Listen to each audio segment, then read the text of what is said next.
Hello, my name is Dr. Idah Peterside, and you're welcome to the Mom Amy Show.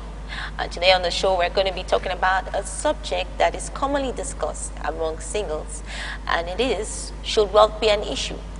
Today in studio to discuss this topic with me is Pastor George and Glen, Mathiya.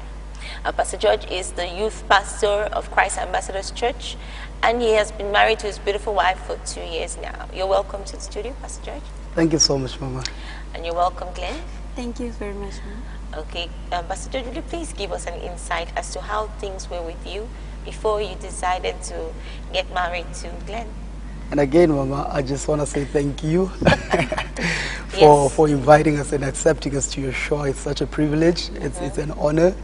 And, you know, obviously, you're the wife of my father in the Lord, or my biggest role model. That's so right. I'll just say it to your face as well. Yes, as right. my mother in the Lord, I'm so very privileged to be in this show.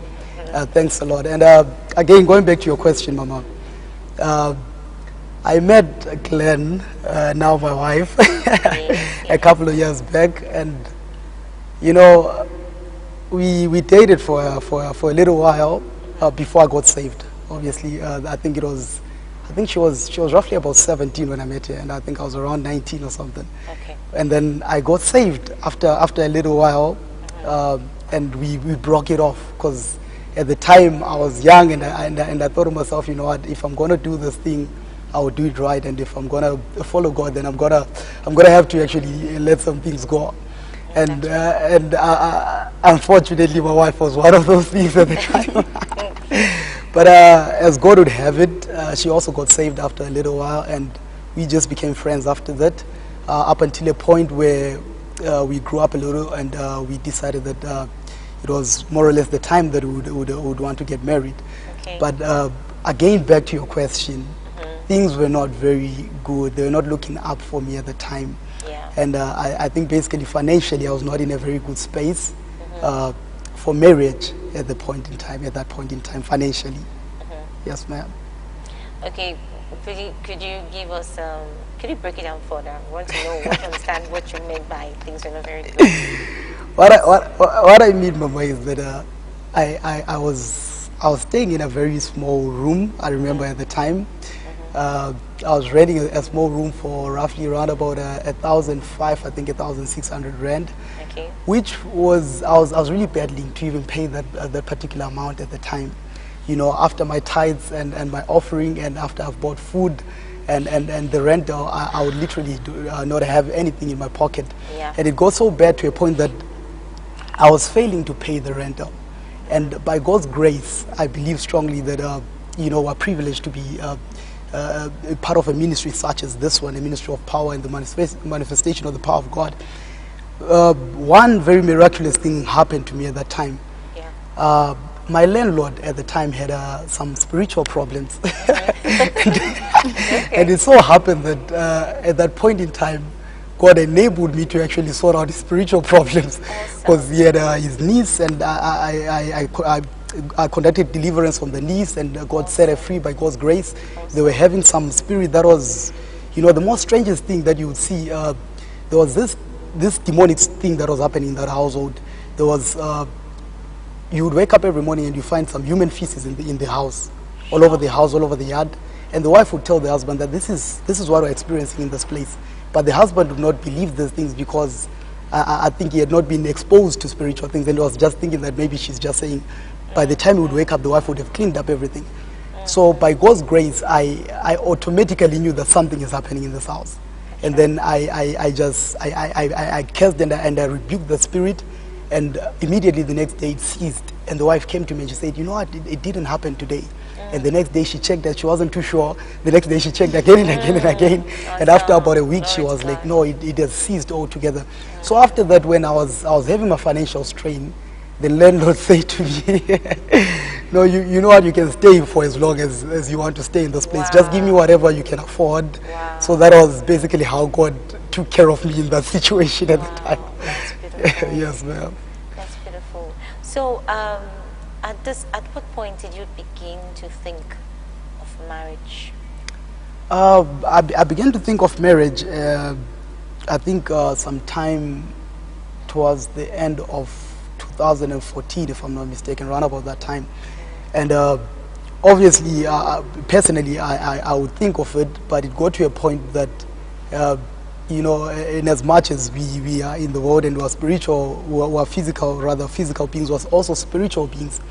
So I would like to also say that at that time, I remember very well, I remember God specifically letting me know that it was time for me to marry, but my situation was saying a different story. So I was now in a conflict. I remember for a good 3 months, I struggled to actually obey, because my biggest frustration was that if I'm barely coping myself alone, how will I take care of somebody else? That was my issue.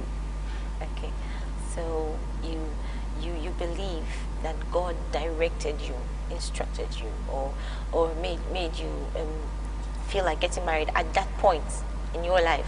At that particular point when things were worse. Okay. We will get to Glen, but let me hear the full story from you. So then, what did you do? Then basically, I think after struggling for a good 3 months or so, because obviously, I mean, not that you don't believe, you know, but sometimes I think the situation becomes a bit heavy for you, and you begin to calculate, and we're human beings, and we like to reason a lot. And so I reasoned with myself, and I reasoned with God, and I tried to pull away. But the more I pulled, it seemed as if things were falling out of place the more. Okay. Then it got to a point that I decided, you know what, if I'm going to trust God in what He has said, then I would just have to follow it through. And then I will see it on the other side. So I told Glen that, please let your parents know that I'm on my way, and I did not even have a single cent. Wow.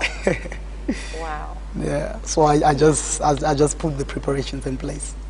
Okay. No, you have to talk. You have to say explicitly what preparations. So I did let my parents know. I told them that I've obviously my mom knows Glen. She's known her for quite a while. Okay. So I told my mom that I've decided to marry Glen. But the good thing about it, I think, is that my mom was in Zim at the time. She was not in South Africa, because if she was here, then I think the biggest conflict would that she would have seen my situation, and it would have been very hectic.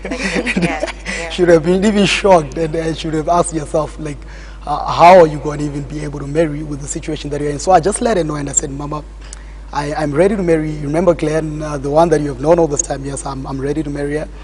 And she said, okay, if you say you're ready, then that's perfect. Have you let your father in the Lord know? I said, yes, I am going to go and let him know as well, which I came and I let the man of God know that I want to marry this girl that I have seen. And then I took Glen with, and I went with her to see the man of God. Yes, ma'am. Yeah. So I just made sure that everything as far as preparations towards getting married were set in motion, regardless the fact that I did not have the money in my pocket for lobola. Okay, so how did you didn't have the money? I mean, she's sitting right here with you, and she's married to you, she's your wife. So how did you follow through? So what happened is that I obviously fasted and prayed and waited upon the Lord. And I cried day and night unto the Lord, Father, help me, Father, let somebody show up and bless me. Okay. And the day was drawing nearer and nearer, and the money was not showing up. Oh, tension was rising. It was getting really hectic. Okay. It got so hectic to a point that I was like, you know what, I'm not too sure if this decision that I took was the right decision. Yes. But obviously the preparations were made, and I could not turn back. Okay. So it so happened that the day, I think it was two or so days before the date for the lobola, I decided, you know what, this thing is like there is no other way. So I went to the bank and I took a loan, trusting that God would be able to provide for me to pay it off.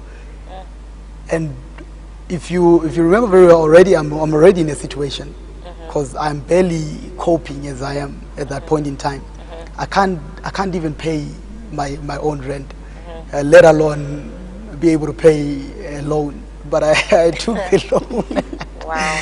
And then I remember I went and drew all the cash. I remember I had all the cash, and I took it. And at the time, I was working for a transportation company. Okay. So I was an assistant truck driver. I would sit on the side of with the driver. Somebody's driving. I would sit on the passenger seat. Yes. So I took the money and I was sitting there and sitting in my overalls, and the gentleman is driving, and I'm thinking to myself, now this was now the second day after I took the money. Yes. The second day now, the day before now, the lobola. And I'm thinking, yo, this has really gotten to it. Okay, at least the money is there, but I'm not really sure how I'm gonna settle the loans and everything. Yes. And sometime during the day, we're driving with this gentleman, and I got a call. Okay. And I answered my phone, and this lady spoke to me and said to me, are you Mathiya? I said, yes, that's me speaking. She said to me, you put through an application for a job with the bank. Then I said yes, and then she said, we want to invite you for an interview. You understand? I just had a series of emotions. I couldn't understand what was happening, but I just told the lady, no, please just send me an email, just the details and everything, and then I'll follow through. And the most shocking thing is that I believe, I'm not really sure, but around about the same time, in the same day, my wife also received a phone call regarding a job interview, and she was called for a job interview as well. And I don't really recall applying for the job. That is the gospel truth. Oh, really? What I did is I went to a couple of websites, and I put up my CV with the four major banks in South Africa, obviously, and I asked my wife to put in through some applications for me, which we did just for a few days, and then we let it go. Okay. So that particular application, I lie not, I don't remember, I don't even know how. Maybe it's my wife. We're even asking ourselves, like, did you put it through? Was it me? What happened? We did not even know. And by God's grace, we went. The next day, we paid the lobola. On the Sunday after paying lobola, which was the Saturday, Sunday, my wife went. I took it to the interview, because the interview was in the morning. I rushed her to the interview. She did the interview quickly. We drove back to church. We attended the service, and then I think, is it the same day? It was before we even got... Before we even arrived at church. Yeah. She got the call and they told her that she had gotten the job. Okay. Yes, ma'am. Awesome. So let me get to Glen now. Yeah. So Pastor George asked you, would you get married to him? And you saw his situation. What made you say yes? At the time, sometimes I also think about it myself, like, okay, what was I thinking? Okay. Right now when I look back. But at that time, I was so sure that it was the right move. Wow. I don't know how. I knew his situation, obviously. And I won't lie and say I didn't question it. I didn't ask myself, like, okay, he's in this kind of situation. Now, what will happen after this? And I think my biggest fear at that time was, what would my family even say at that point in time? Because I had just finished my degree. I was still looking for a job at that time. It was around January when he told me, okay, go and tell your parents that I'm coming to pay lobola. Okay. So I even asked him, okay, are you sure? When can we at least move the date? He was so adamant about it. He said, no, I've set this date and this is the date. Okay. And I was a bit shaken at that time, but I still went. Okay. I went and I told my mom, and she's like, okay, why are you in such a hurry? And they didn't know him very well. Okay. Some of my family members knew him, not that much, and they knew that he wasn't really well off at that time. So they went to my father and they said, you know this guy that wants to marry your daughter, he doesn't even have a job.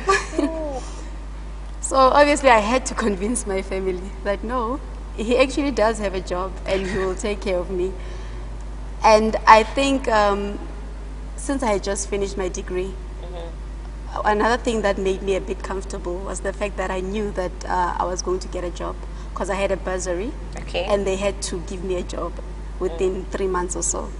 Okay. So I thought to myself, he has a job. It's not like he doesn't have a job at all. And I'll also start working soon. So I didn't see why we shouldn't do it at that time, because I wanted to be with him, he wanted to be with me, and we felt it was about time. Okay. So you sort of thought to yourself that, okay, we'll put our funds together and take care of the family, right? Yes. That's what you thought. Okay, so what were the other things that you saw in Pastor George that you told yourself, okay, regardless of his financial situation, I would go ahead and make this decision? What were the other things that you saw? I saw a lot. Okay. Because I've known him for a while, even Okay. before we got married. So I already knew what kind of a man he is. And, you know, at that point in time, I knew that he was a provider. Wow. I knew that no matter what, he will make it. No one believed in himself more than him. Okay. When he speaks, when he tells you, he has his way with words. Okay. So he can convince anyone of anything. Okay. So I believe throughout the years, he has been even trying to start up some companies throughout the years before we even got married. And he would tell me, like, I'm trying to do this, I'm trying to do this and that. And I could see that he's really, well, he really wants to start something. He's a hard worker. Okay, at this point, I really need to ask you a very important question. Yes. I want to ask you, those things he was starting to do, was he using your money? No, I was not His money? working, remember? Okay, I was okay. still in varsity at that time, Okay. before we got married. Okay. Yes, so I was in university for like 4 years, and that's when he was working. So we were even far from each other. So he just called me and he'll tell me about an idea that he has of Okay. selling this, of buying this. So he even started a few things and he sold, and then before you know it, he's starting another thing. thing. So I had nothing to do with the capital or anything. Okay, and at this point, when he didn't have so much, did he still buy you gifts and gifts? Oh yeah, he did. Okay, good. Since I was far, I was in Limpopo and he was here. So whenever I would come, actually, I lived in Alexandra. So whenever I would come, he would pay for my transportation to come to church Wow. every okay. Sunday. He made sure that when I arrive, I have money to come to church and go back for any other meetings that we have in church. And even on special occasions, like on my birthday, he would save up and they'll get me something, or just we'll go out Okay. for lunch. Yeah. Okay, that's really nice. So what are other things that you noticed about Pastor George that you thought, this guy must really be the one, even if he doesn't have so much, but I'm ready to go into this, I'm ready to take the risk? What did you see? You must have seen something. Yeah. He's a leader. Okay. We are so, okay, we are different. We have Okay. different characters. And I feel that where I lack, he compliments me. Okay. So he's always confident about something when he makes a decision and he says, okay, this is it. I know I can trust him, because sometimes, you know, I would hesitate, I would ask a lot of questions. I'm that kind of a person, but it's like he's always sure about a lot of things. So that actually makes me comfortable being around him. And he's wise. Okay. His advice is amazing. So, you know, he's like an old man. I learned from the best. Yeah. Okay. Yeah, and you know, even throughout the years when we're even, you know, just friends, and the time we're dating, you know, always his advice when, you know, I would not feel, sometimes I wouldn't be feeling okay, or, you know, I would feel like things are so slow, and he was just there with the Bible verse. Wow. Yes. Awesome. Awesome. Yes. You know, I really like to speak to you guys about this, because there are many people who are struggling with this, you know. That's why I'm asking all these questions, because you find some people, or a young lady that knows this guy, and then she's thinking, okay, no, there's no Jeep, there's no what you call it, 4x4. That's true. You know, there's no. She's looking for all these material things, and she seems to miss it. But you are young, but you seem to get it right. So that's why I'm asking you all these questions. Like, Yes. what else did you see? You saw that he's a leader. You saw that he gives wise advice. Did he manage his money well? I believe he did. I wasn't around much to see that aspect of his finances mainly, Okay. but I knew that he's a giver, Okay. and he still gives a lot. Okay. And I knew in that way that even if he says I don't have money on me, I knew he didn't waste it. It's either he gave it to someone or he did something really important, because he does actually do that still. He doesn't mind giving away his last money just to help someone else. So to me, that's just someone who, a giver is always responsible with money. That's how I see it. Okay. Okay. Let me get back to Pastor George now. Now, so you said you took your wife for the interview on the Sunday morning, and you both came to church. So what happened from then? Okay, so from taking my wife to the interview, obviously she received the call that she had gotten the job, and she started. I think it was probably like 2 weeks or to a month after that. But meanwhile, I'm still on interviews. That's why. Okay. So I'm still working for my company, the transporting company, Yes. and then I went for the first interview. It was in Santin, and I was, I haven't worked in like in a corporate kind of setup, in a corporate environment. Okay, but at this point you were married, right? Yeah, at that Yes. point Okay. I'm recently married. I'm just Okay. married a month. Okay. Okay. So at this point, she's making the dough, right? Pretty More of the much, dough, pretty much, yes, okay, ma'am. let's break a bit. How was your relationship at this point when she was earning more of the dough? I think it was normal. It was normal. Okay, what would you do? Would she, if you don't mind me asking, Yeah. would she come and then you bring the money and both of you take care of the house, or did you let her pay the bills, or how did you handle The truth of the matter is that I, like initially, I remember very well. My wife did not have a problem with me managing a money or managing the money in the house. That's the one thing that I established, that I saw from onset. Okay, so she would come with and submit financially. That is true, yes, ma'am. Okay. That is true. She would submit financially, Uh-huh. but I decided at that point in time that I wanted her to handle the finances. Oh, You understand? Okay. So I would obviously oversee, what goes where and how we distribute the finances. Okay. I would let her know this is, but I would let her run with it, just as long as I know what's happening. Okay. You understand? I would just let her know this is what is happening. So it wasn't really a big deal, honestly, and I think I might not speak for the general public, but I believe maybe to a certain degree we had just recently gotten married. Maybe that's why. Maybe some people that are in a long-term kind of situation like that, it might be different. But again, I believe strongly that she had that level of respect to actually understand that she might be earning more at that point in time, but she still would subject herself financially, honestly. Yeah. Okay. So you went for the interview? So I went for the interview, the first interview, and then I went for the second interview, I think in space of 2-3 weeks, and then after a while I got the call and they told me, you have gotten the job, you need to come and sign the contract. Wow. And I went there, and obviously, it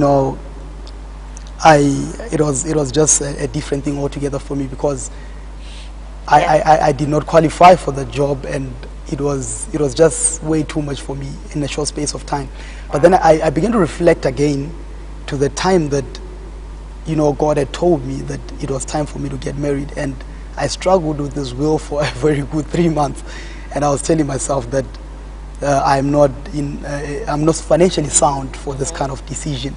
But I began to realize that if honestly, earnestly, because there's a lot of God forbid, there's a lot of irrationality and folly that a lot of Christians do behind the name of God, which is very wrong. Yes. But if earnestly and genuinely you have heard from God, then God will be able to actually back His word, and I respected that, and God really came through for me in that aspect, because even after that open door, He gave me 3 more open doors after that, still in the bank as well. Yeah. Wow. So right now, what's the situation? No, right now things have changed a lot. They Things have have changed. drastically changed, and and obviously by God's grace, and again by I believe strongly, and to every young person out there, I'm sorry, Mama, to take this opportunity on your show, but I'll just reach out to every young person out there. I believe strongly that seek out somebody that you see, that you know, that is going somewhere. No one knows everything of their own. You understand? And one of the biggest things that have helped me, and I can say proudly and freely today, is that I loved just a few minutes back, and I joked and said I've learned from the best, and that is not even a joke. That is the truth. Yeah. You know, I have had the privilege to be around a man such as your husband. I'm sorry, yes, but yes. He's the only point of reference for me. Yes, yes, you know, because he's been my father in the Lord. I've been saved, under the same ministry. I've been birthed in this ministry, and I grew up, seeing from the man of God, and I've learned to trust in God and to hear from God and to listen to God and to follow God. Above all, I've learned to trust in God, if I can just put it like that, just because of the men that I've seen before me, that has trusted God before my own eyes. That's so if you have a point of reference, it becomes very, very easy for you, because it saves you a lot of time. It saves you time. Time is of the essence. A lot of people try to do mistakes of their own, and then time is still moving, and you're trying to catch up. Your peers are way ahead of you. So it's very important to look for somebody, or look at somebody, look up to somebody. As Paul says, look up unto me when he speaks to Timothy. He says, look to those that have gone ahead of you. Then you will not miss your steps. Let me also give Glen an opportunity to advise a young lady who's probably confused, thinking, what would you say to a young lady? I believe that the best advice I could give to any young lady is to first love God. And if you love Him and you trust Him, then He'll make a way for you in no matter which situation you are in at that point in time. And sometimes as young people, we measure success in a certain ways. That's true. So I believe that that sometimes becomes our backfall, because we look at a person and then we already measuring that, okay, he's not driving this, he doesn't have this, and we start looking too much into the physical things, and we forget about the spiritual. And I believe that the best way to know whether someone is for you or not is to see that connection that you have spiritually, and the respect that you actually have for that person. Because people still respect us. Okay, you have a car, and then I'll respect you. You have this, then I'll respect you. But if you are able to respect the person and see a future with the person, and you see that you can easily submit to that person with or without any physical things, then you know that that person is right for you. So and obviously God is always there. Yes, to lead and to lead us. Okay, Pastor John, you run a fellowship for the youths. At what time? We run the fellowship of the youth at Christ Ambassadors Church, corner Sierra Swat and Pretoria Road. For those that don't know the address, at 2 o'clock every Saturday. Every afternoon. Saturday, yes, 2 o'clock. So any youth can come from the ages of? Definitely, any youth can come from the ages of 12 to 30. If you're 30 years old, you're not too old. You're still a young person. So you talk about stuff that concern a 12-year-old person and a 30-year-old person. Definitely. Okay, all right. Okay, thank you for being on the show with me today, and I really appreciate you. And I know that you have spoken in practical terms to someone out there, okay? And I know that people have been blessed. Thank you so much, ma'am. Yes, you're welcome. It's a privilege. You're welcome. That's all we're able to take on the show today. This topic, should wealth be an issue, is taken from my book, my new book, Will I Ever Get Married? And I just interviewed this couple in practical terms, in more practical terms, to try to say that yes, or you can draw your own inference from what we have discussed, but I believe that today's discussion has educated you, has inspired you, and will help you to make a right decision. Until next time on the show with me again, God bless you. and keep watching the Mom Amy Show.